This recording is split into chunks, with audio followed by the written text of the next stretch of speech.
اللہ کی تقدیر تھی، یہ جنگ جمل بھی ہونی تھی، جنگ صفین بھی ہونی تھی، اللہ کا نظام تھا، اس میں بھی اس کی حکمتیں رحمتیں چھپی ہوئی ہیں۔ جنگ جمل کی نوبت آ گئی، جب بیعت ہونے لگی تو سب سے پہلے بیعت کی حضرت طلحہ نے۔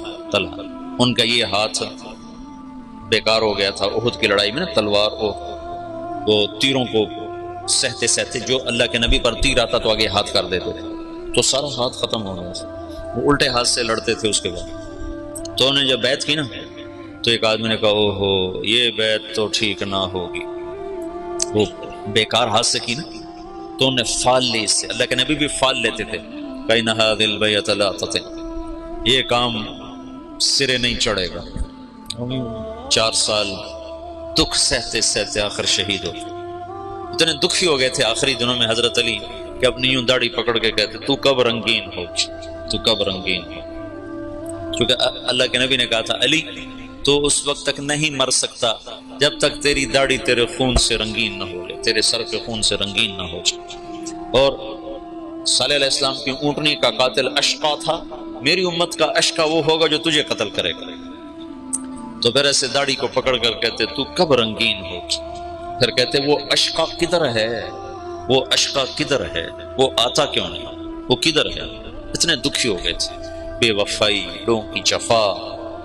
بس معاویہ رضی اللہ عنہ کو شام کا ٹکڑا ملا جو بڑے سلیقے والے، بڑے طریقے والے، بڑے وفادار، اور حضرت علی رضی اللہ عنہ کو کا امتحان بڑا تھا، بڑوں کے امتحان بھی بڑے، ان کو عراق ملا جہاں کے لوگ منافقانہ عادات اور ہر جتنے بھی عیب، اس لیے تو حجاج اللہ نے ان پہ مسلط کیا، عراق والوں پہ، بھرے ہوئے بے وفائیوں سے بھرے ہوئے۔ تو اس کا آخری نتیجہ حضرت علی کی شہادت پہ نکل، جنگ جمل ہوئی جس میں حضرت طلحہ جیسے، حضرت زبیر جیسے شہید کر گئے۔ جب آپس میں ٹکرائے نا صلح ہو گئی، لیکن جو لوگ عبداللہ بن سبا کے ساتھی تھے، میں تمہیں تفصیل تو نہیں بتا رہا، اسے اشارے کر رہا ہوں، تبلیغ کا تھوڑا سا پس منظر بتانا چاہتا، دعوت کی تاریخ بتانا چاہتا۔ جب صلح ہو گئی تو رات کو انہوں نے طے کیا کہ آدھے ادھر حملہ کر دو، آدھے ادھر حملہ کر دو، جو بیچ میں فسادی تھی۔ تو تہجد کے وقت آدھے لوگوں نے حضرت علی پہ حملہ کر دیا، آدھوں نے حضرت زبیر، حضرت عائشہ کے لشکر پہ حملہ کر دیا، اور دونوں طرف شور مچا دیا، علی نے حملہ کر دیا، انہوں نے کہا زبیر نے حملہ کر دیا۔ تو علی کہنے لگے اوہو آئے ہائے۔ حضرت حسن جب نکلنے لگے نا اس کے لیے، عراق کے لیے، تو حضرت حسن نے کہا بابا مت نکلو ورنہ تمہاری جنگ ہو جائے گی۔ کہا میرے ہوتے ہوئے کیسے ہوگی؟ کہا ہو جائے گی، دیکھ لینا، نہ جا، مدینہ نہ چھوڑ، مدینہ نہ چھوڑ، تقدیر غالب آئے۔ جب جنگ ہو گئی تو پھر حضرت حسن سے کہا بیٹا کاش میں تیری بات مان لیتا، اور ہے کاش میں آج سے 20 سال پہلے مر گیا ہوتا اور یہ دن میں نہ دیکھتا۔ چھوڑ گئی جنگ۔ پھر جب تلواریں چنگاریاں برسانے لگیں تو حضرت علی نے زور سے آواز لگائی این زبیر بن العوام۔ زبیر نے کہا میں ہوں، کہ میرے سامنے آ۔ اللہ اکبر، 10 مبشرہ آمنے سامنے۔ تو کہا تمہیں وہ دن یاد ہے جب تو اور میں مسجد میں اکٹھے آئے تھے، ہاتھوں میں ہاتھ دیے پکڑے ہوئے تھے، لیے ہوئے تھے، اور اللہ کے نبی نے تم سے پوچھا تھا تمہیں علی سے محبت ہے؟ تو تم نے کہا تھا ہے۔ تو اللہ کے نبی نے کہا تھا ایک دن آئے گا تو اس کے خلاف تلوار اٹھائے گا اور تو اس وقت حق پہ نہیں ہوگا۔ کہا یاد ہے؟ ہاں یاد آ گیا۔ کہا تو میرے خلاف تلوار اٹھاتا؟ میں تلوار ایسے ڈالی، گھوڑے کو واپس موڑا۔ تو عبداللہ بن زبیر وہ روح رواں تھے لشکر عائشہ کی، کدھر جاتے ہو؟ کہاں جا رہے ہو؟ کہا وہ علی نے مجھے ایک بات یاد دلا دیا، میں واپس جا رہا ہوں، میں نہیں لڑوں گا۔ کہا ہمیں جنگ میں جھونک کے خود واپس جا رہے ہو؟ کہا میرے سامنے حق آ چکا ہے، اب میں ہاتھ نہیں اٹھا سکتا۔ کہا پھر ہم تو نہیں پیچھے ہٹ سکتے، اب تو فیصلہ ہو کر ہی پیچھے ہٹیں گے۔ طلحہ رضی اللہ تعالیٰ عنہ کو بھی حضرت زبیر نے کہا زبیر طلحہ یہ بات یاد کر، اللہ کے نبی نے مجھے کہا تھا۔ انہوں نے بھی گھوڑے کو واپس موڑ لیا، لیکن ان کو تو ایک تیر لگا، اس میں وہ گر کے شہید ہو گئے، اور زبیر رضی اللہ تعالیٰ عنہ وہاں سے نکل گئے۔ آگے ایک جگہ سوئے ہوئے تھے تو تو ابن جرموز نے سوتے سوتے ان کو قتل کر کے ان کا سر کاٹ کے حضرت علی کو آ کر پیش کیا، تو حضرت علی نے فرمایا زبیر کے قاتل کو جہنم کی بشارت ہو۔ اللہ کے نبی نے کہا تھا جو زبیر کو قتل کرے گا وہ جہنم کا ایندھن ہے، تو آپ نے کہا زبیر کے قاتل کو جہنم کی بشارت ہو۔ تو اللہ نے یوں سچ کیا کہ میں تیری خاطر تیرے سب سے بڑے دشمن کو قتل کر کے آیا اور تو مجھے دوزخ کی بشارتیں سناتا ہے، اور تلوار لے کر اپنے ہی گلے پر پھیر دی، خودکشی کر کے مر گیا۔ جہنم سچ ہو گیا۔ حضرت طلحہ کی لاش پہ گزرے حضرت علی تو ان کا ہاتھ پکڑ کے نہ یہ چوما اور رونے لگے کہ یہ وہ ہاتھ ہے جس نے اللہ کے نبی کے لیے احد میں ڈھال کا کام دیا تھا اور تیروں کو سہتے سہتے شل ہو گیا تھا۔ اور عبداللہ بن بنو زبا نے حضرت عائشہ کے اونٹ کو گھیرے میں لیا ہوا تھا اور ایسے لوہے کی دیوار بن گئے تھے بنو زبا کو تو حضرت عائشہ ہی بخشوا جائیں گے انشاءاللہ۔ کہتے ہیں الموت احلی عندنا من العسل نحن بنو زبت اصحاب الجمل نحن بنو الموت اذ الموت نزلی ننعبن عفان باطراف الاسل ردوا علینا شیخنا ثم بجلی۔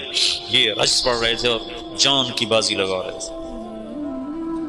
ایک دفعہ ایک شخص ملنے آیا حضرت عائشہ رضی اللہ تعالیٰ عنہ سے، کہا کہاں سے ہو؟ کہا میں بنو زبا سے ہوں۔ کہا ایک نوجوان میرے اونٹ کے پاس شعر پڑھ رہا تھا، اس کو جانتے ہو؟ کون؟ کہا وہ تو خود تو پردے میں تھے۔ کہا ایک نوجوان کے آواز آ رہی تھی، کہہ رہا تھا یا امنا خیر ام نعلم،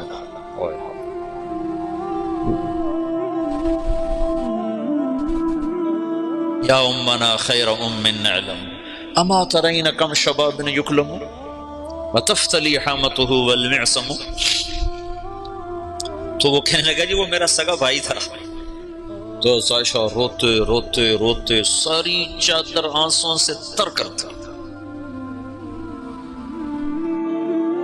تو ایسے ایسے شاہ سوار اس دن شہید ہوئے جو اکیلے اکیلے ہزاروں پر بھاری تھے طرفین سے۔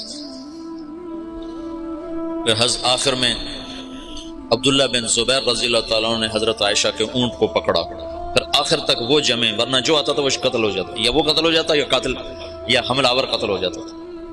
ایک دو بڑے شاہ سوار آمنے سامنے آئے، دونوں ایک ایک ہزار پر بھاری تھے، ایک ادھر ایک کے ہاتھ میں حضرت عائشہ کا اونٹ، دوسرا حضرت علی کی طرف سے، دونوں ایک دوسرے کے وار سے ایک وقت میں ختم ہو کے گر گئے۔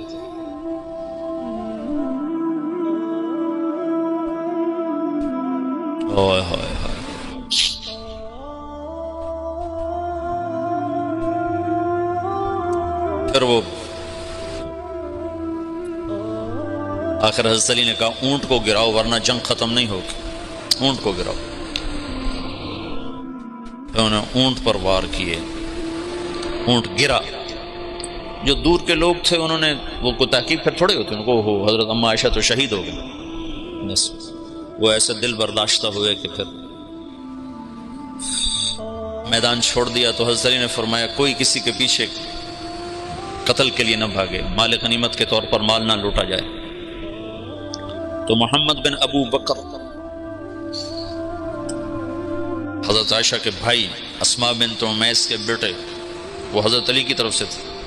تو جب اونٹ گرا تو وہ بھاگ کر آئے، انہوں نے جلدی سے اندر ہاتھ ڈالا۔ تو بہن ہے کہ پتہ کرنے کے لیے کہ خیریت تو ہے، اما عائشہ کو تو نہیں پتا کہ یہ ہاتھ کون کس کا ہے، محرم ہے غیر محرم ہے، کہ کون ہے حرم رسول کی طرف ہاتھ بڑھانے والا، اللہ اسے آگ میں جلا دے۔ او میں تیرا بھائی ہوں محمد کا ہو گیا۔ جب مصر پر حضرت معاویہ رضی اللہ تعالیٰ نے چڑھائی کی تو اس وقت محمد بن ابی بکر یہ مصر کے گورنر تھے حضرت علی کی طرف سے، تو ان کو شکست ہوئی اور یہ بھاگے اور پھر پکڑے گئے۔ تو ان کا پیاس سے برا حال تھا، زبان نکل رہی تھی، کہنے کہ مجھے پہلے پانی پلاؤ پھر قتل کرنا۔ تو حضرت معاویہ کے لشکر کے امیر نے کہا عثمان کو تم نے پیاسا مارا، یہ حضرت عثمان کے قاتلوں میں شریک تھے۔ محمد بن ابی بکر آ کر ایسے داڑھی پکڑی، حضرت عثمان کی داڑھی کو یہاں سے پکڑ کے یوں جھٹکا دیا۔ تو انہوں نے کہا تیرا باپ تو اس داڑھی کی بڑی قدر کرتا تھا، تو ایسی شرم آئی کہ واپس چلے گئے، بس اس کے بعد حصہ نہیں لیا، لیکن بس داڑھی پکڑنا ہی کافی ہو گیا۔ تو انہوں نے کہا عثمان کو پیاسا مارتے ہو، خود پانی مانگتے ہو، کہ تمہیں اسی پیاسا قتل کروں۔ معاویہ بن خدیج ایسے کوئی امیر کا نام تھا، مجھے پورا نام یاد نہیں ہے، ذہن سے نکل گیا۔ قتل کیا، پھر ایک گدھے کی کھال میں اس کی لاش کو لپیٹ کر اسے آگ لگاتے، اور وہ جل گئے۔ حضرت عائشہ کا فرمان سچا ہوا، اللہ اسے آگ میں جلاتے۔ تو ایک دفعہ جو دعوت کو جھٹکا لگا ہے، یہ اللہ کا نظام تھا، اختلاف ہونا تھا۔ حضرت علی کی شہادت پر ایک دور ختم ہوتا ہے، حضرت حسن رضی اللہ عنہ خلیفہ بنتے ہیں، پھر وہ 6 مہینے بعد حضرت معاویہ کے حق میں دستبردار ہو جاتے ہیں، اور پھر دوبارہ دعوت کا دور چلتا ہے، اور پھر دعوت اپنے اعلیٰ قدم و ساق قائم ہوتی ہے، اور پھر وہ اسلام کی ریل پیل لہل بہر دوبارہ واپس آتی ہے جب حضرت معاویہ رضی اللہ تعالیٰ عنہ خلافت کو سنبھالتے ہیں۔ بنو امیہ کا سب سے حسین بادشاہ سلیمان بن عبد الملک، سب سے حسین، 42 سال کی عمر، جوانی، اس کی میت کو قبر کے قریب کیا گیا تو ہلنے لگا تو اس کے بیٹوں نے کہا ہمارے ابا زندہ ہیں، وہ سکتہ ہو گیا ہے، زندہ ہیں۔ عمر بن عبدالعزیز رضی اللہ رحمت اللہ علیہ فرمانے لگے ارے بھتیجو زندہ نہیں ہے، قبر کا عذاب جلدی شروع ہو گیا ہے، بل عجل اللہ بالعقوبہ، چھپاؤ، جلدی چھپاؤ۔ عمر بن عبدالعزیز جس تخت پر بیٹھے اس پر سلیمان تھا، اس پر ولید تھا، اس پر عبد الملک تھا، ان تینوں نے اپنے من کو راضی کیا، عمر بن عبدالعزیز نے اپنے رب کو راضی کیا۔ جب عمر بن عبدالعزیز کا وقت آیا مرنے کا تو انہوں نے بلایا رجا بن حیوہ سے، فرمایا کہ میں نے عبد الملک بن مروان، چاچا بھی تھے سسر بھی تھے، ان کی بیٹی فاطمہ سے شادی ہوئی تھی، میں نے اس کو قبر میں اتارا، کفن کی گرہ کھول کے دیکھا تو اس کا چہرہ قبلے سے ہٹ چکا تھا، رنگ کالا سیاہ پڑ چکا تھا۔ عبد الملک بن مروان گورا چٹا تھا، یہ جگہ سرخ تھی، کالا۔ پھر میں نے ولید کو قبر میں اتارا، اس کا بیٹا 10 سال حکومت کی، اس نے 21 سال حکومت کی، اس نے 10 سال کی، ولید بن عبد الملک۔ میں نے اس کے کفن کی گرہ کو کھول کے دیکھا تو اس کا رنگ سیاہ ہو چکا تھا اور قبلہ کی طرف سے چہرہ پھر چکا تھا۔ پھر اس سلیمان کا واقعہ تو ابھی سنایا، پھر اس سلیمان کو قبر میں اتارا اور اس کے کفن کی گرہ کو کھول کے دیکھا تو اس کا چہرہ قبلے سے ہٹ چکا تھا۔ اب میں جا رہا ہوں، مجھے دیکھنا۔ پہلے تینوں نے حکومت کی پوجا کی اور عمر بن عبدالعزیز نے اپنے اللہ کی پوجا کی۔ انہوں نے ایک بڑا عجیب خطبہ دیا جب خلیفہ بنے، اے لوگو، بچپن میں شعر و شاعری کا شوق تھا تو میں شاعر بنا، تھوڑا سا اٹھان ہوئی تو علم کا شوق لگا، میں نے علم حاصل کیا، جوان ہوا تو فاطمہ بنت عبد الملک سے عشق ہوا، میں نے اس سے شادی کی، اب اللہ نے مجھے حکومت دے دی ہے، اب تم دیکھو کہ میں اس سے اپنے اللہ کو راضی کروں گا۔ ہمارے حکمران تو ووٹ سے آتے ہیں اور چلے جاتے ہیں 4-5 سال کے بعد، ان کی وراثت میں حکومت آ رہی ہے اور 3 بر اعظم پر حکومت ہے، اور ایسا روب دبدبہ ہے بنو امیہ کا، کوئی ان کے سامنے سر نہیں اٹھا سکتا۔ 3 بر اعظم میں زکوٰۃ لینے والا کوئی نہ بچا، 3 بر اعظم میں سوال کرنے والا کوئی نہ بچا، 3 بر اعظم میں ظالم کوئی نہ بچا، 3 بر اعظم میں مظلوم کوئی نہ بچا۔ لیکن خود کیسا رہا؟ گھر آئے، فاطمہ بڑے اچھے دن گزرے ہیں، اب امتحان ہے، میں تیرا حق نہیں ادا کر سکوں گا، طلاق لینی ہے میں حاضر ہوں، ساتھ دینا ہے تو میرے اپنے حق معاف کرو، اپنے حق معاف کرو۔ فاطمہ جیسی عورت انسانی تاریخ میں کوئی نہیں آئی، سیاسی لحاظ سے، سیاسی، دادا مروان بادشاہ، باپ عبد الملک بادشاہ، بھائی ولید بادشاہ، دوسرا بھائی سلیمان بادشاہ، تیسرا بھائی ہشام بادشاہ، چوتھا بھائی بادشاہ اور اپنا خامن بادشاہ، 7 نسبتوں سے یہ عورت شہزادی ہے۔ کائنات انسانی تاریخ میں اتنی بڑی عورت کوئی نہیں آئی، سیاسی۔ فاطمہ کہنے لگیں عمر، میں نے سکھ کے دن تیرے ساتھ گزارے ہیں، دکھ میں تجھے چھوڑ کے نہیں جاؤں گی، جاؤ میں نے اپنے سارے حق معاف کیے۔ پھر حضرت عمر بن عبدالعزیز کی راتیں اور دن کیسے گزرے؟ مسلح پہ بیٹھتے اور روتے روتے روتے وہیں سو جاتے اور روتے روتے وہیں سے اٹھتے، پر 3 بر اعظم میں ظالم کوئی نہ بچا، مظلوم کوئی نہ بچا، زکوٰۃ لینے والا کوئی نہ بچا۔ اپنی حکومت کو اللہ کی رضا کے لیے استعمال کیا۔ کیسے استعمال کیا؟ سارے مال فاطمہ کا سارا زیور بیت المال میں ڈال دیا، تنخواہ پہ آ گئے، عید کا موقع آیا، بچوں نے ماں سے کہا ہمیں کپڑے لے کر دو، عید آ رہی ہے، ہر آدمی اپنے بچوں کے لیے کپڑے لے رہا ہے، ہمارے بچے بھی کہہ رہے ہیں کپڑے لیں، جاؤ بھائی لو۔ فاطمہ کے پاس عمر 3 بر اعظم کے بادشاہ کے بچے آ رہے ہیں، ماں جی عید آ رہی، کپڑے تو لے دیں، ابا سے کہیں کہ ابا سے بات کرتی ہوں۔ ابا تشریف لائے، خزانے لبالب بھرے ہوئے گندم کے ڈھیر کی طرح کہ امیر المومنین بچے کپڑے مانگ رہے ہیں۔ فاطمہ میرے پاس تو پیسے نہیں، میں کہاں سے کپڑے لے کر دوں، میرے پاس تو پیسے کوئی نہیں۔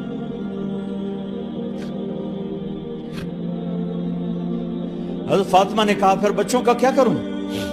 کہا پھر مجھے بھی نہیں پتا کیا کروں۔ اس کے پہلے 3 حکمرانوں نے لوٹ مار کے بازار گرم کیے، ظلم و ستم کے پہاڑ توڑے، اور آج اسی خزانے پہ ایک شخص بیٹھا ہے جو اللہ کو راضی کرنے کے جھنڈے گاڑ رہا ہے۔ تو فاطمہ نے کہا آپ ایسا کریں، اگلے مہینے کی تنخواہ ایڈوانس لے لیں، اس سے میں اپنے بچوں کو کپڑے لے دیتی ہوں، اور گھر کا خرچہ میں مزدوری کر کے گھر کی روٹی چلا لوں گی۔ ارے اپنی تاریخ پڑھو، صرف ڈرامے نہ دیکھتے رہ جاؤ، صرف گانے نہ سنتے رہ جاؤ، اور بھی دکھ ہیں زمانے میں محبت کے سوا۔ انہوں نے اپنے بلایا وزیر خزانہ مزاحم، اپنا ہی غلام، ہاں بھائی مزاحم ہمیں بچوں کے کپڑے چاہیے، تو اگلے مہینے کی تنخواہ ایڈوانس مل جائے۔ وہ کہنے لگے امیر المومنین آپ مجھے لکھ کر دے دیں کہ آپ 1 مہینہ زندہ رہیں گے، میں آپ کو تنخواہ دے دیتا ہوں۔ عمر بن عبدالعزیز سر جھکایا، اٹھے، گھر گئے، فاطمہ میرے بچوں سے کہہ دو کہ تمہارا باپ کپڑے لے کے نہیں دے سکتا۔ اپنی تاریخ تو دیکھو۔ عید کا دن آ گیا، خلیفہ وقت عید کی نماز پڑھاتے تھے، نمازیں بھی خلیفہ وقت پڑھاتے تھے۔ بنو امیہ کا خاندان ملنے کے لیے آ رہا ہے، سارے سرداروں کے بیٹے اعلیٰ پوشاک، اعلیٰ لباس ملنے آ رہے ہیں۔ تھوڑے دیر بعد دیکھا تو بچے بھی ملنے آ رہے ہیں، امیر المومنین کی حیثیت سے بچے باپ کو ملنے آ رہے ہیں، اور ان کے جسموں پر پرانا لباس ہے۔ حضرت عمر انہیں دیکھ کر ادھر اپنے سرداروں کے بچے دیکھے تو زرق برق پوشاکیں، اپنے بچوں کو دیکھا۔ ارے اس باپ سے پوچھو جو سب کچھ کر سکتا ہو اور پھر مٹھی بند کر دے کہ نہیں میں نے حرام کی طرف نہیں جانا۔ بچوں کو دیکھا تو آنکھیں ڈب ڈبا گئیں، آنکھوں میں آنسو آ گئے۔ فرمایا میرے بچوں آج تمہیں اپنے باپ سے گلہ تو ہوگا کہ آج ہمارے باپ نے کپڑے ہی نہ لے کے دیے۔ ان کے ایک بیٹے ہیں عبد الملک، ان سے بھی 4 رات آگے تھے، ان سے پہلے ہی فوت ہو گئے تھے۔ کہنے لگے ابا جان آپ کو مبارک،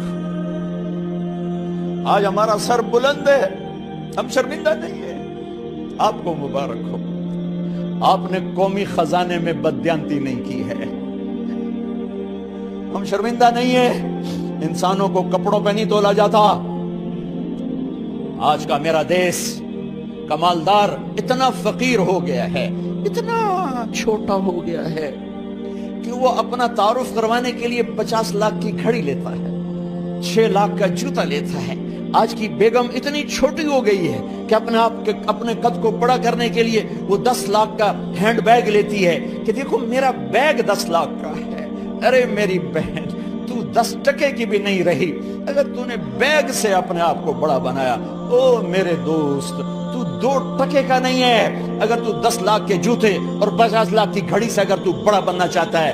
ارے اس دھوکے سے نکلو۔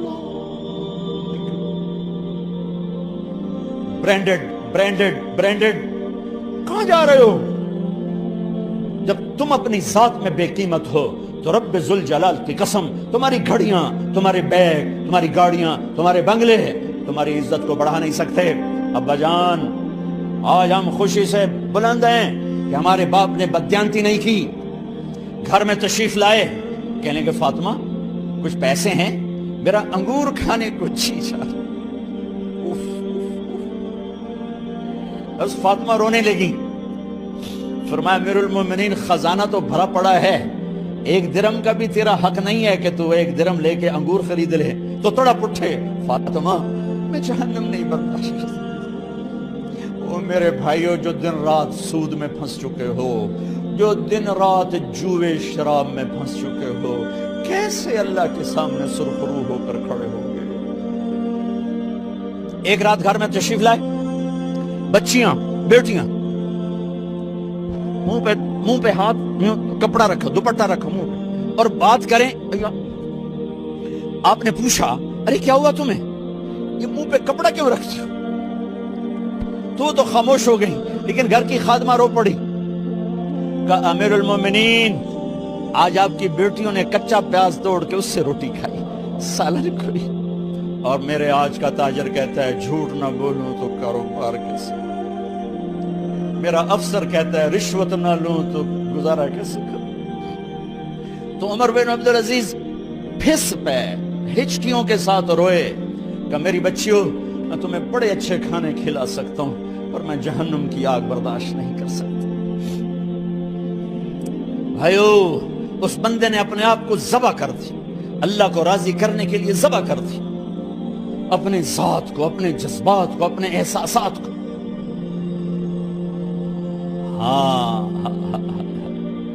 اب اللہ نے صلہ کیا دیا، جب انتقال ہوا ہونے لگا تو بلایا رجا کو، جو میں بات پہلے چھوڑ کے ادھر ان کی تھوڑی سیرت بتائی کہ رجا اب میں مرنے لگا ہوں، عبد الملک کالا ہو گیا تھا، ولید کالا ہو گیا تھا، سلیمان کالا ہو گیا تھا۔ یہ کیوں کالے ہوئے تھے؟ یہ بے نمازی نہیں تھے، بدکاری نہیں کرتے تھے، کسی کی طرف ان کی میلی آنکھ نہیں اٹھی کبھی، یہ ظالم تھے، ظالم انسانوں کا خون پیا، مال میں خیانت کی، اس پر اللہ نے چہرے پھیر دیے۔ آج عمر بن عبدالعزیز جا رہا ہے کہ دیکھو میں جا رہا ہوں، مجھے دیکھو میرے ساتھ کیا ہوتا ہے۔ ان کا انتقال ہوا، ان کی میت قبر کے کنارے رکھی گئی اور اب نیچے اتارنا ہے۔ سلیمان کی میت کو اتارنے لگے تو ہلنے لگا اور عذاب قبر پہلے شروع ہو گیا۔ عمر کی میت کو جب قبر کے قریب کیا گیا، ایسے ہوا کا جھونکا آیا، ایک پرچہ ایسے لہراتا ہوا یوں آیا، یوں آیا، یوں آیا اور عمر کے سینے پر گر گیا۔ لوگ اکٹھے ہو گئے، پرچے کو کھول کے دیکھا گیا تو اس پہ لکھا تھا بسم اللہ الرحمن الرحیم براءۃ من اللہ لعمر بن عبد العزیز من النار۔ یہ پروانہ ہے اللہ کی طرف سے اس کے بندے عمر کے لیے کہ اسے جہنم سے نجات کی خوشخبری سنا دی جائے۔ آہا، مرنا ہو تو یوں مرو، اللہ ایسی موت دے دے۔ کہتے ہیں میں نے ان کو قبر میں اتارا، جب قبر میں اتارا تو کیا دیکھا؟ میں نے کفن کی گرہ کھولی تو چہرہ قبلے کی طرف، اور یوں لگا جیسے 14ویں رات کا چاند قبر میں اتر آیا ہو۔ اور آخری بات کرتا ہوں، میرے بھائیوں بہنوں، اپنے اللہ سے صلح کر لو، اپنے اللہ سے صلح کر لو۔